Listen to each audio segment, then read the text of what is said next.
Hello class 9. So we are discussing salient features of the constitution, and we are going to discuss the second point, which is the lengthiest constitution in the world.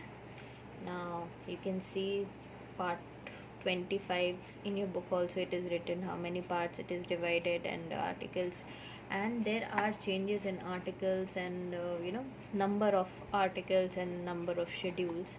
Why? Because there is a constant amendment going on. I hope you know that there is an amendment procedure where laws are being made in the legislature, by the legislature in the parliament. So this number keeps on changing.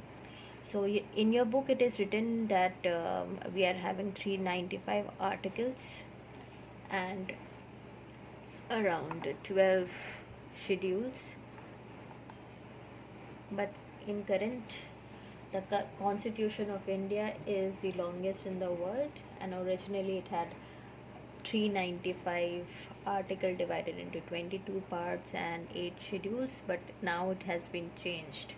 Okay, now there are, today it is 444 articles are there, divided into 22 schedule, 22 part, and somewhere you have seen it's 25 and 12 schedules are there. So what makes it longest or lengthiest one?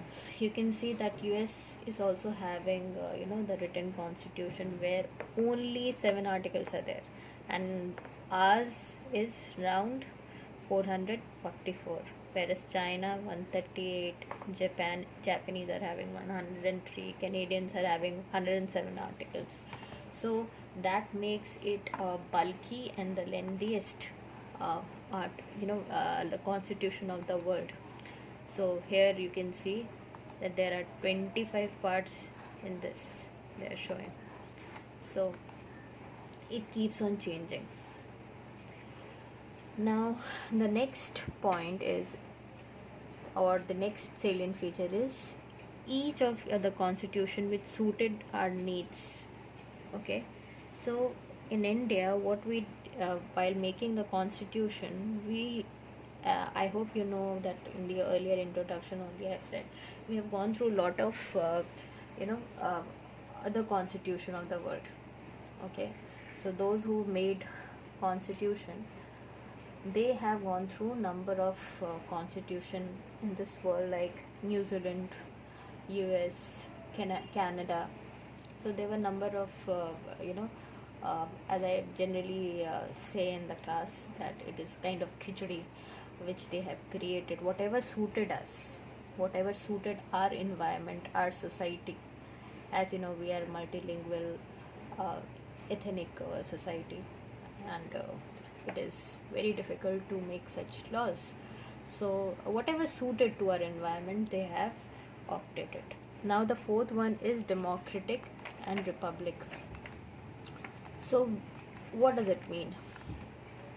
Democratic, we are choosing our own government, right?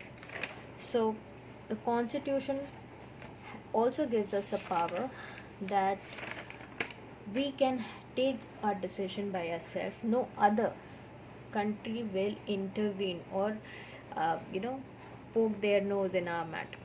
Okay, so this is one thing which is there.